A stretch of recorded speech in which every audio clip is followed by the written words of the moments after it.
이 시간 우리가 하나님의 말씀을 보겠습니다. 오늘은 사도행전 20장 22절에서 24절 말씀입니다. 본래 본문은 17절부터 24절인데 우리가 같이 봉독할 곳은 22절부터 24절 말씀 보겠습니다. 사도행전 20장 22절에서 24절 말씀을 합독하시겠습니다. 시작. 보라, 이제 나는 성령에 매어 예루살렘으로 가는데 거기서 무슨 일을 당할는지 알지 못하노라. 오직 성령이 각 성에서 내게 증언하여 결박과 환난이 나를 기다린다 하시나, 내가 달려갈 길과 주 예수께 받은 사명 곧 하나님의 은혜의 복음을 증언하는 일을 마치려 하매는 나의 생명조차 조금도 귀한 것으로 여기지 아니하노라. 아멘. 아멘. 착석하시겠습니다. 오늘은 갓생 사는 법이라는 제목으로 말씀을 나누겠습니다. 갓생이라는 단어는 MZ세대의 신조어입니다. God이라는 신을 뜻하는 God이라는 단어와 그리고 인생이라는 단어가 합해서 나온 단어입니다. 인터넷에 갓생에 대해 의미를 보니까 나무위키에서 이렇게 이야기합니다. 남들에게 모험적이고 부지런한 삶, 남들에게 모범적이고 부지런한 삶. 그래서 유명한 글 가운데 네이트판으로 하루라도 갓생 사는 법 알려줄게 라는 글이 있습니다. 그래도 잘 우리는 이해 안 돼요. 우리는 MZ세대 아니기 때문에. 그래서 좀 더 쉽게 이야기하자면은 신의 경지에 도달한 사람이라고 할 수가 있습니다. 그러니까 아주 보기 드문 아주 그런 사람이다라는 그런 의미를 가지고 있습니다. 그런데 저는 이제 기독교적으로 다시 한번 생각해 보자면은 갓생이라는 말은 하나님께서 인정하시고 또 하나님께서 인도하시고 하나님께서 축복하시는 그러한 사람이 갓생이라고 생각합니다. 그래서 우리가 어떻게 하면 이 땅에 살아가면서 하나님께서 인정하시는 삶을 살 수 있을까? 그것을 오늘 생각해 보려고 합니다. 사도 바울은 20장에 보면은 이제 3차 전도행을 마치고 예루살렘으로 가려고 합니다. 가는 도중에 에베소 교회를 들리면 좋겠지만은 갈 여유가 없는 것입니다. 그래서 밀레도라는 항구에서 에베소에 있는 장로들을 초청해서 그들과 함께 지금 그들에게 설교를 하고 있는 내용이 오늘 본문의 말씀입니다. 우리가 어떻게 하면 하나님께서 인정하시고 하나님께서 기뻐하시고 하나님께서 인도하시는 삶을 살 수 있을까요? 첫 번째로는 억지로라도 순종해야 됨을 볼 수가 있습니다. 억지로라도 순종해야 한다. 자, 20장 19절에서 20절 말씀 읽어보겠습니다. 19절에서 20절 시작. 곧 모든 겸손과 눈물이며 유대인의 간계로 말미암아 당한 시험을 참고 주를 섬긴 것과 유익한 것은 무엇이든지 공중 앞에서나 각 집에서나 꺼리낌 없이 여러분에게 전하여 가르치고. 아멘. 아멘. 내가 에베소에서 어떻게 너희들을 가르쳤는가 지금 이야기하고 있는 것입니다. 나는 이렇게 가르쳤다. 겸손과 눈물로 유대인들의 간계와 시험을 참고 주를 섬겼다라고 이야기하고 있습니다. 이 간계라는 말은 헬라어로 페이라스모스라는 단어입니다. 페이라스모스라는 단어는 심한 박해, 유혹 그런 뜻을 가지고 있습니다. 그러니까 심한 박해와 유혹 가운데서도 내가 참고 겸손과 눈물로 너희들을 잘 가르쳤다 그렇게 말씀하고 있는 것입니다. 좀 더 다른 말로 이야기해 보면은 억지로라도 내가 너희들을 그렇게 섬겼다라는 말입니다. 내가 좋아서 내가 즐거워서 내가 흥이 나서 한 것이 아니라 예수님께서 나에게 원하시는 그 일을 내가 최선을 다해서 너희들을 섬겼다 그런 표현입니다. 모세도 보십시오. 하나님께서 모세를 부르셨을 때에 모세는 사실은 애굽에 가고 싶지 않은 마음이 아마 굴뚝 같았을 것입니다. 왜냐하면 그곳에서 살인자라는 그러한 낙인이 찍혀서 도망쳤지 않습니까? 그것도 벌써 40년이 지났습니다. 자기를 혹시 알아볼까? 그런 두려움이 있지 않았겠습니까? 그래서 입이 뻣뻣하고 나는 둔합니다. 나는 갈 수 없습니다. 갈 자를 보내십시오라고 계속 리퓨즈하지 않습니까? 그런데 하나님께 설득당함으로 그가 가게 되어집니다. 때론 우리가 이 땅에 살아가면서 내가 기뻐하고 내가 좋아하는 일뿐만 아니라 어떤 경우에는 억지로라도 그 일을 감당해야 됨을 우리가 알아야 하는 것입니다. 바울 사도는 이제 예루살렘으로 가는데 여기 장로들이 그에 가는 것을 만류합니다. 왜냐하면 그곳에 가면 반드시 당신은 결박당할 것입니다 라는 이야기를 듣습니다. 또 21장에 가면은 두로의 형제들이 성령의 인도하심을 받고 그들이 알게 되어집니다. 그래서 바울 사도가 예루살렘에 가면은 반드시 결박당하게 될 것을 그는 알았습니다. 그래서 그 두로의 형제들도 만류합니다. 가지 마십시오라고 이야기합니다. 그리고 아가보 선지자가 그의 허리띠를 가지고 그의 손을 묶으며 이 띠의 주인이 이렇게 당할 것입니다 라고 이야기합니다. 이것은 성령님께서 그들에게 가르쳐 주신 이야기입니다. 가지 마십시오라고 이야기합니다. 그럼에도 불구하고 바울 사도는 갑니다. 간혹 어떤 사람들은 그렇게 생각하는 사람들이 있습니다. 아니, 성령님께서 그 사람들을 통해서 앞으로 일어날 일에 대해서 이야기해 줬는데 왜 꾸역꾸역 갑니까? 그것은 말이죠, 여기 장로들이나 두로의 형제들이나 또 아가보 선지자는 지식의 영을 받은 거예요. 앞으로 어떤 일이 일어날 것인지. 그런데 사도 바울은 지혜의 영을 받은 것입니다. 앞으로 내가 어떤 일을 해야 될 것인가. 그래서 주님께서 그에게 나타나셔서 말씀하시기를 가이사 앞에서도 네가 서야 할 것이고 로마도 보아야 하리라 라고 말씀하시잖아요. 그러니까 나는 내가 가는 이 사명은 주님께서 원하시는 길이다. 비록 결박당할 일이 있다 할지라도 나는 간다라는 것입니다. 그것이 바로 억지로라도 가야 한다라고 생각하고 있는 것입니다. 여러분, 우리들도 우리가 원하는 것만 할 수만 없습니다. 이것을 주님께서 원하시는지 그것을 생각해 보아야 되는 것입니다. 웃음 치료법이라고 있죠. 거기에서는 뭐라고 이야기하냐면은 웃어라, 억지로라도 웃어라. 그리하면 실제로 웃는 것과 거의 비슷하게 거의 90% 이상 효과가 있다라고 이야기합니다. 그래서 웃음 치료법 가운데는 억지로 웃게 하는 것도 있습니다. 억지로 웃게 되어지면은요, 행복 호르몬이면서 천연 진통제인 엔돌핀이 생성된다고 합니다. 그리고 항체도 항체도 생성되어지는 것이 촉진되어진다고 이야기를 합니다.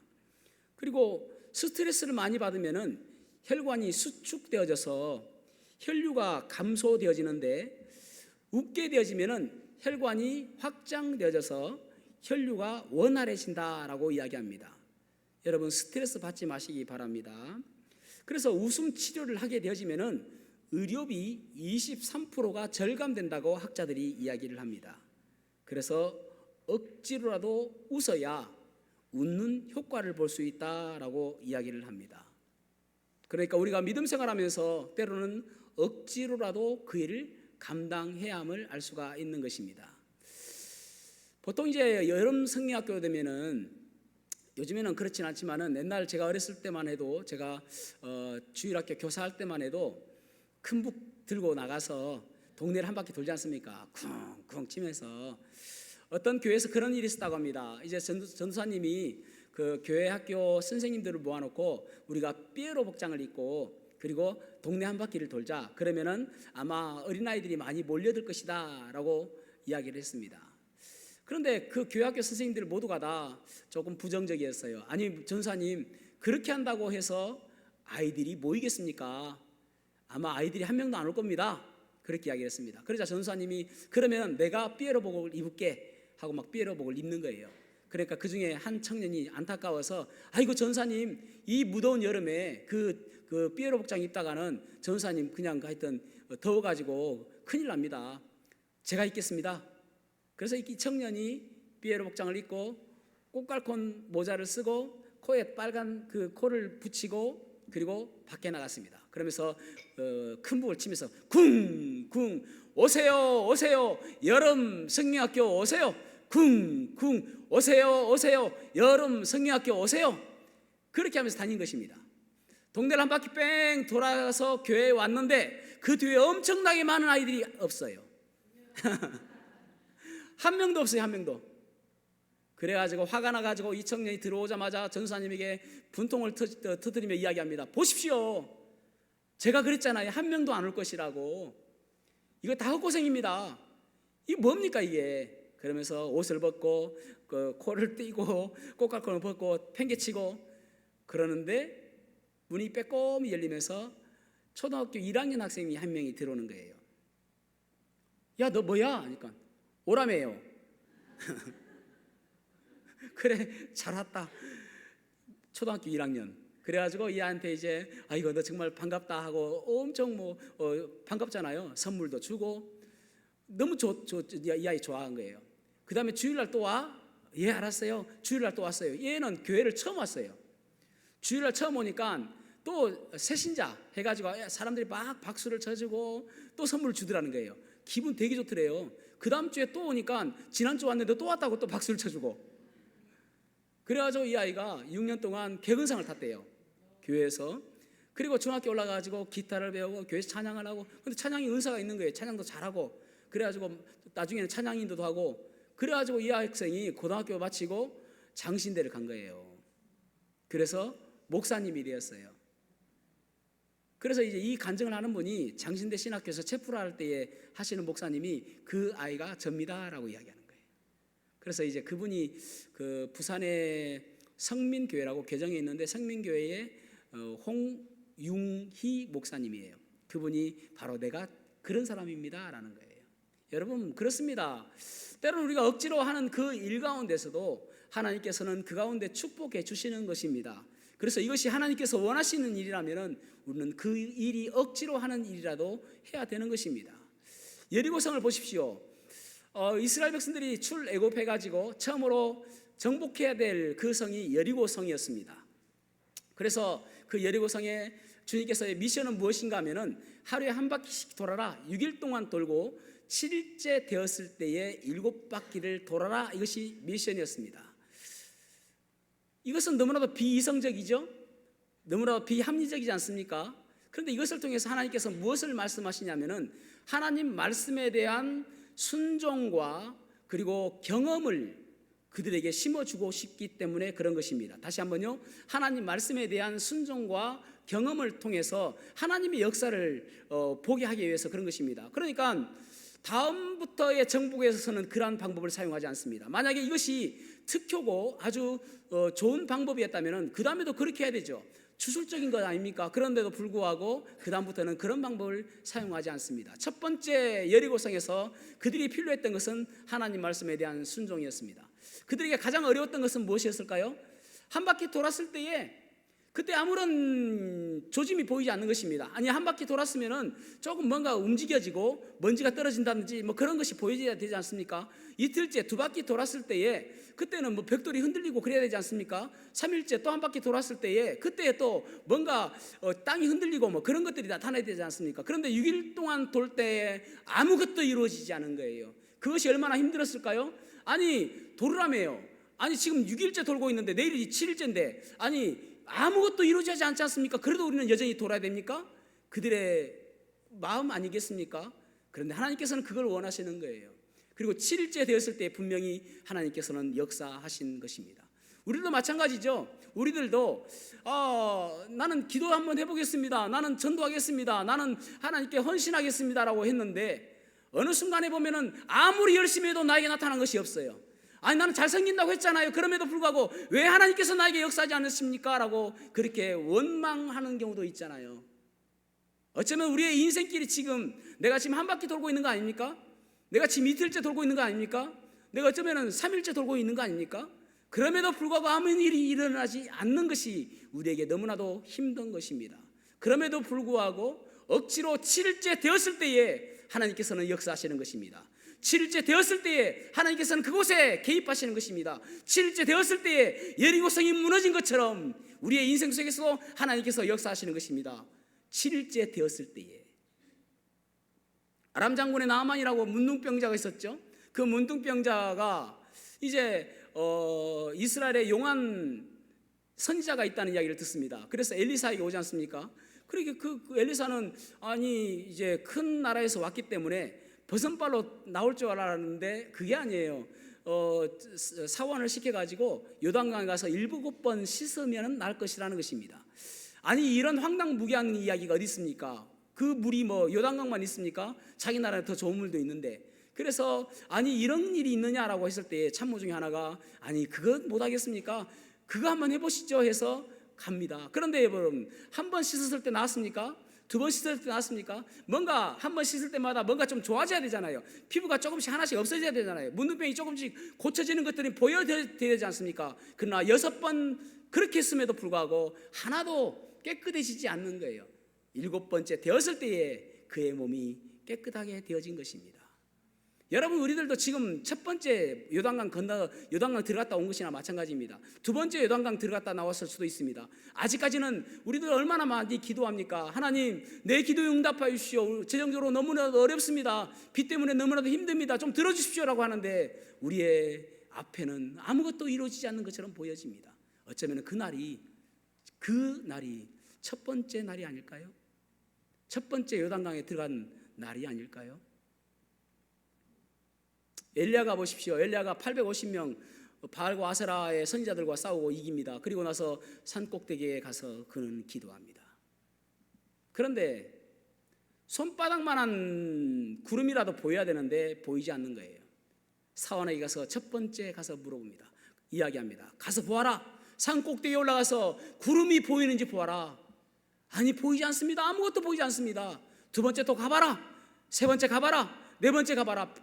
드디어 7번째 됐을 때에 선생님 드디어 손바닥만한 구름이 보입니다 라고 이야기하는 거예요. 그 손바닥만한 구름이 3년 6개월 동안 바싹바싹 말랐던 그 대지를 적실만한 흥건히 적시고도 남을 그 비가 폭우가 내리지 않습니까? 여러분 반드시 7일째가 오는 것입니다. 반드시 7번째가 오는 것입니다. 반드시 7번 그 기회가 오는 것입니다. 그때에 하나님께서 역사하시는 것입니다. 그 날을 위해서 우리가 억지로라도 기도하고 억지로라도 전도하고 억지로라도 헌신하는 그러한 모습이 있어야 되는 것입니다. 찬양을 한번 하겠습니다. 우리 함께 기도에 찬양을 하겠습니다. 우리 함께 기도해 주 앞에 나와 무릎 꿇고 긍휼 베푸시는 주 하늘을 향해 두 손 들고 하늘문이 열리고 은혜의 빗줄기 우리 누리도록 마침내 주 오셔서 의의 빗줄기 우리에게 누우시도록. 아멘. 어느 날인가 오는 것입니다. 7일째가 오는 것입니다. 무너질 그날이 오는 것입니다. 비가 오는 날이 오는 것입니다. 그래서 억지로라도 우리가 그 일을 감당해야 하는 것입니다. 구린의 시몬 보십시오. 예수님께서 십자가를 지고 골고다 언덕을 가실 때에 어쩌면은 그 가운데 구린의 시몬은 잘못 내가 왔구나라고 생각할 수도 있겠습니다. 왜냐하면 예수님께서 이미 채찍에 맞으셔서 힘이 다 소진되었을 때에 그 골고다 길을 올라가고 계시는 것입니다. 그런데 그때 로마 군병이 그에게 십자가를 대신 지라고 이야기하지 않습니까? 얼마나 재수 없는 날입니까? 적어도 5, 60kg 되는 그 십자가를 짊어지고 가야 하는 것입니다. 이거 오늘 재수 엄부터 내라고 생각할 수도 있겠습니다. 그래서 그래도 억지로라도 진 것이죠. 왜냐하면 그것을 거절했다가는 죽으니까요. 그런데 그 이후에 로마서 16장 13절 말씀 보십시오. 주 안에 택하심을 입은 루포와 그의 어머니에게 문안하라. 그의 어머니는 곧 내 어머니니라. 아멘. 루포가 이 구레네 시몬의 아들입니다. 그의 가정이 그전에는 예수님께서 십자가에 달리실 때에 구레네 시몬이 그분이 메시아고 그분이 이 땅을 구원하실 그 구원자이심을 그는 확신하지 않았을 것입니다. 그럼에도 불구하고 억지로 십자가를 지었는데 그의 가정이 믿음의 가정이 되었고 초대교회 바울사도의 동역자가 되었고 그의 어머니 이 시몬의 아내는 바울이 내 어머니다라고 이야기할 정도의 축복된 가정이 된 것입니다. 그래서 언젠가는 우리에게 하나님께서 축복하시는 그곳이 바로 억지로 십자가 지는 곳인 것입니다. 우리 주님도 마찬가지죠. 우리 주님도 억지로 십자가를 졌다고 볼 수가 있을 것입니다. 히브리서 12장 2절 말씀 읽어보겠습니다. 히브리서 12장 2절 말씀 시작. 믿음의 주요 또 온전하게 하시는 이인 예수를 바라보자. 그는 그 앞에 있는 기쁨을 위하여 십자가를 참으사 부끄러움을 개의치 아니하시더니 하나님 보좌 우편에 앉으셨느니라. 아멘. 우리의 시선을 어디에 고정시킬 것인가? Let us fix our eyes on Jesus. 예수님께 시선을 고정시켜라.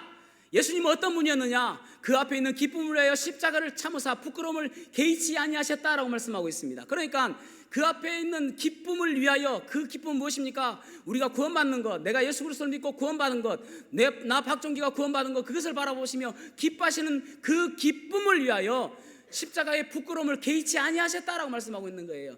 누가 부끄러움을 좋아합니까? 누가 수치를 당하는 걸 좋아합니까? 그런데 그것들을 다 개의치 않았던 그 이유는 그 앞에 있는 기쁨을 위하여. 그러니까 우리가 억지로 십자가 지는 거 있잖아요. 우리는 가끔 그렇게 이야기합니다. 아니 기쁜 마음으로 헌신해야지, 즐거운 마음으로 헌신해야지. 그러나 모든 것들이 우리가 즐거운 마음으로 헌신할 수 있습니까? 때로는 즐겁지 않은 것도 있단 말이에요. 그런데 그때 우리는 무엇을 생각해야 되는가?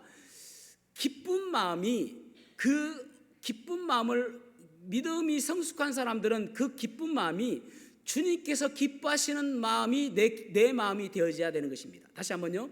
주님께서 기뻐하시는 마음이 내 마음이 되어질 때에 주님의 기쁨으로 내 기쁨이 되는 거예요.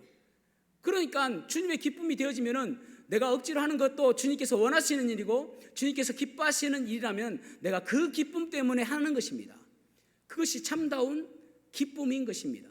주님께서 그래서 억지로라도 십자가에 지신 이유는 그 앞에 있는 기쁨을 위하여 십자가를 지신 것처럼 우리도 주님의 기쁨을 위하여 억지로라도 내가 해야 될 일을 하는 것입니다. 때로는 하기 싫은 거 있죠. 그럼에도 불구하고 기도하는 것입니다. 억지로라도 기도해야 되는 것입니다. 억지로라도 전도하고요, 억지로라도 성경 말씀 읽고요, 억지로라도 사랑하시기 바랍니다. 어떤 사람 보면은 내가 전혀 사랑할 만한 사람이 아닙니다. 사랑받을 만한 사람이 아닙니다. 그럼에도 불구하고 억지로라도 사랑해야 하는 것입니다. 그것이 억지로라도 순종하는 모습인 것입니다. 여러분, 우리가 믿음 하는데 믿음이란 무엇일까요? 믿음이란 히브리서 11장 6절에 보면은 믿음이 오신 하나님을 기쁘시게 하지 못하나니 하나님께 나가는 자는 반드시 그가 계신 것과 또한 그가 자기를 찾는 자들에게 상 주시는 이심을 믿어야 할지니라. 아멘. 여러분, 믿음이란 그렇습니다. 믿음이란 주님께서 계시다는 것, 주님께서 살아계시다는 것, 그것을 믿는 것이 믿음이고, 두 번째 믿음이란 무엇인가 하면은 그분이 우리에게 상 주실 분이라는 것. 우리가 하는 일이 모든 것들이 헛된 것이 아니다라는 말입니다. 어느 날 주님을 만났을 때에 내가 억지로 하고 억지로 순종했던 그것을 통해서 이제는 7일째다라고 이야기하시고 복 주시고 은혜를 베풀어 주시는 것입니다. 그래서 우리가 가는 이 믿음의 행진, 믿음의 길을 멈춰서는 안 되는 것입니다. 그것이 바로 주님께서 인정하시는 삶이 되는 것입니다. 두 번째로 갓생 사는 법은 무엇인가 하면은 싸우는 사람이 되어야 됩니다. 싸우는 사람이 되어야 됩니다. 아니, 그리스도인들이 왜 싸워요? 싸우는 것도 중요하단 말입니다. 싸우는 것도 무엇을 위해서 싸우는가? 소방관을 뭐라고 이야기합니까? 파이어파이터. 불과 싸우는 사람을 소방관이라고 이야기합니다. 그러니까 내가 무엇을 대적해서 싸우느냐가 중요한 것이죠. 바울사도는 무엇을 위해 싸우는가? 24절 말씀 읽어보겠습니다. 24절 시작. 내가 달려갈 길과 주 예수께 받은 사명 곧 하나님의 은혜의 복음을 증언하는 일을 마치려 하매는 나의 생명조차 조금도 귀한 것으로 여기지 아니하노라. 아멘. 바울 사도는 생명 걸었다라고 이야기해요. 생명 걸었다라는 말은 나는 그것을 위해서 목숨 걸고 싸우겠다라는 말입니다. 그는 여러분 우리가 가장 중요한 것에 모든 것을 투자합니다. 마찬가지 맞죠? 가장 중요한 것에 모든 것을 투자합니다. 결국은 내가 생명을 얻기 위해서 모든 것들을 투자하게 되어지죠. 근데 바울 사도는 그 생명을 또 거기 걸었다라는 것입니다. 그러니까 바울 사도의 마음에는 그 생명보다 더 중요한 것이 있다라는 거예요. 생명보다 더 중요한 것이 있기 때문에, 그것이 가장 중요하기 때문에 그것에 내가 생명을 걸었다라는 것입니다. 그것을 위해서 내가 싸우겠다라는 말입니다. 그것이 무엇입니까? 하나님의 은혜의 복음. 하나님의 은혜의 복음. 복음을 위해서 나는 생명 걸었다라는 거예요. 이 복음이 무엇입니까? 복음이란 예수님께서 나의 죄를 위해서 십자가에 달리셔서 죽으셨다가 묻히셨다가 부활하신 사건을 복음이라고 이야기합니다. 이 복음에 왜 생명을 걸었는가 하면은 로마서 1장 16절 말씀처럼 이 복음이 모든 사람들을 살리는 능력이 있기 때문에 그렇습니다. 모든 사람들을 살리기 때문에 그렇습니다. 우리는 모두가 죽었죠. 영적으로 죽은 상태로 태어납니다. 구원받지 않은 사람은 죽은 상태로 그대로 있는 것입니다. 그런데 이 복음이 결국은 이 죽은 상태에서 살 수 있는 것이 산삼이나 또 명약이나 또 명의나 그런 것들이 필요한 것이 아니라 오직 복음으로 살 수 있다라는 거예요. 그래서 복음이 그만큼 중요하기 때문에 내가 그것에 생명을 걸었다라는 것입니다. 여러분, 예수님께서 그것이 가장 중요하기 때문에 예수님께서도 거기에 생명 건 거 아닙니까? 여러분, 이 많은 순교자들이, 그리스도인들이 그것이 가장 중요하기 때문에 생명 건 거 아닙니까? 생명 걸었단 말입니다. 또 예를 들어서 주기철 목사님도 그것이 가장 중요하기 때문에 생명 건 거 아닙니까? 그러니까 그것이 가장 중요하기 때문에 내 목숨 걸었다, 내가 그것과 싸우겠다라는 것입니다. 그 복음을 위해서 내가 생명 걸고 싸우겠다라는 말입니다. 그리스도인다운 삶을 살아야 되는데, 그 그리스도인다운 삶이라는 것은 무엇인가 하면은 목적 있는 삶입니다. 그러니까 내가 무엇을 위해서 살아갈 것인가, 그것을 다른 말로 사명이라고 이야기합니다. 그러니까 그리스도인은 그것을 위해서 내가 사는 존재다. 그래서 그리스도인의 정체성은 그리스도인의 삶입니다. 다시 한번요. 그리스도인의 정체성은 그리스도인의 삶입니다. 내가 어떻게 살아가느냐에 따라서 그리스도인으로 나타나게 되는 것입니다. 그리스도인은 행복을 추구하는 사람이 아닙니다. 어떻게 하면 내가 이 땅에서 얼마나 잘 먹고 얼마나 잘 살 것인가, 이것을 추구하는 사람이 아닙니다. 그럼에도 불구하고 그리스도인은 행복한 사람입니다. 그리스도인은 돈을 쫓아가는 사람이 아닙니다. 그럼에도 불구하고 주님께서 우리에게 필요한 것들을 채워주십니다. 그리스도인은 명예를 추구하는 사람이 아닙니다. 그럼에도 불구하고 주님께서 우리를 높여주십니다. 우리의 목적이 무엇인가? 오직 주님의 영광을 위하여 주님을 위해 살아가는 사람, 그 사람이 바로 그리스도인 것입니다. 내가 무엇인가 날마다 생각하며 살아야 됩니다. 내가 무엇인가? 그래서 그리스도인다운 행동을 하든지 우리는 선택해야 돼요. 그리스도인다운 행동을 하든지 아니면 그리스도의 이름을 버리든지. 다시 한번요. 그리스도인다운 행동을 하든지 아니면 그리스도의 이름을 버려야 됩니다. 나폴레옹이 그랬지 않습니까? 똑같은 나폴레옹 이름 있는 부하가 있는 거예요. 그런데 그 삶이 너무나도 거시기예요. 그래서 나폴레옹 그 부하에게 찾아가면 네 이름이 뭐냐? 예, 나폴레옹입니다. 그러면은 네 이름을 바꾸든지 아니면은 나폴레옹다운 삶을 살아라. 똑같죠?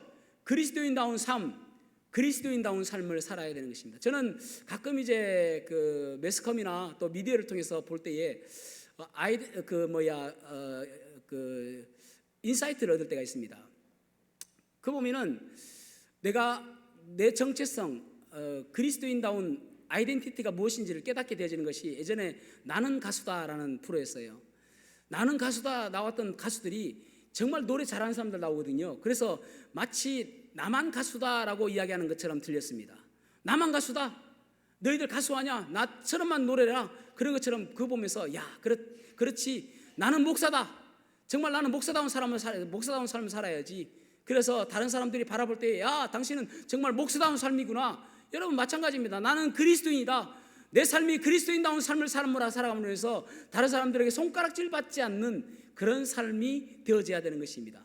나만 그리스도인이다 라고 할 정도로, 물론 그것은 오해가 있죠. 그러나 그런 자부심을 가지고 살아야 된다라는 말입니다.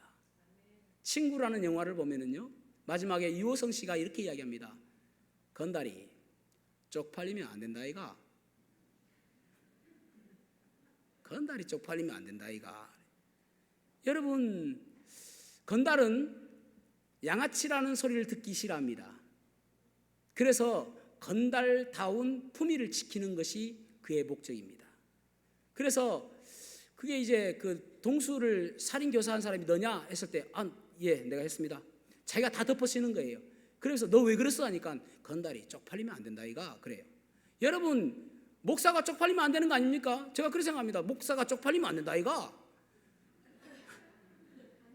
그죠? 성도가 그리스도이면 쪽팔리면 안 된다 이가. 그거 생각하면 살아가는 거예요. 여러분, 그리스도인답지 못하는 삶을 바라보면서 사람들이 왜 어떻게 교회에 다니는 사람이 저럴 수 있느냐, 쪽팔리는 일이란 말입니다. 나는 쪽팔리는 사람 안 살아야 되겠다, 그런 마음으로 사는 것이죠. 부단히 싸워야 됩니다. 여러분, 세상과 싸워서 내가 쪽팔리지 않는 그러한 인생 살겠습니다. 집사가 쪽팔리면 안 된다 이가.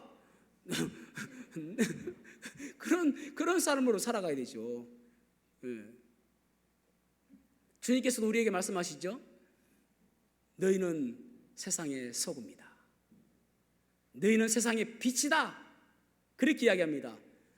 빛이 되어라, 소금이 되어라고 말씀하신 것이 아니라 너희는 구원받은 그때부터 세상의 소금이다, 세상의 빛이다라고 이야기하는 거예요. 이 빛과 소금은 무엇하는 일인가? 싸우는 사람들입니다. 그러니까 부패와 싸우는 것, 부패를 막기 위해서 내 몸이 다 녹아져서 부패를 막는 그 싸움을 하는 사람이 소금이다라는 것입니다. 빛은 이 어둠과 싸우는 사람입니다. 그래서 어둡지 않도록 싸우는 사람이 바로 빛이다라는 거예요.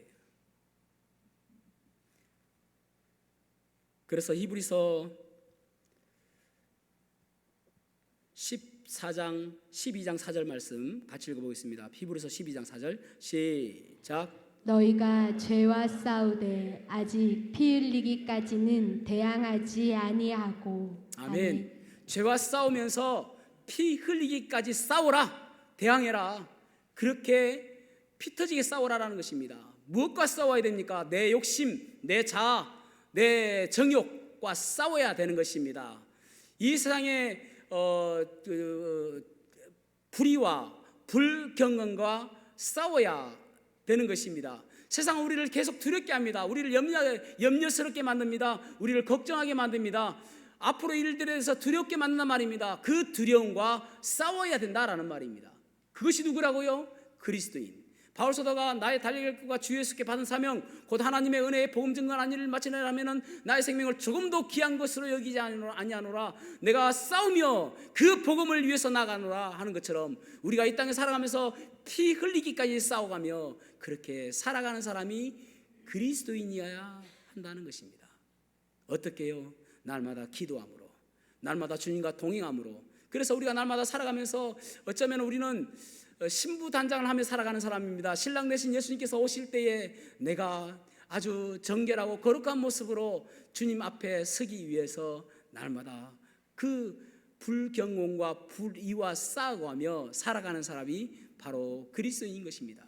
그런 사람을 주님께서는 갓생 인생이 되게 하여 주시는 것입니다. 저와 여러분이 이 땅에 살아가면서 사람들에게 여러분 인정받으려고 노력하지 마시기 바랍니다. 다른 사람들에게 내가 좋은 반응을 일으키기 위해서 노력하지 마시기 바랍니다. 주님께서 나를 어떻게 인정하시는가, 주님께서 나를 어떻게 생각하시는가 생각하시며 갓생 사는 인생 되시기를 주님의 이름으로 축복합니다. 기도하시겠습니다.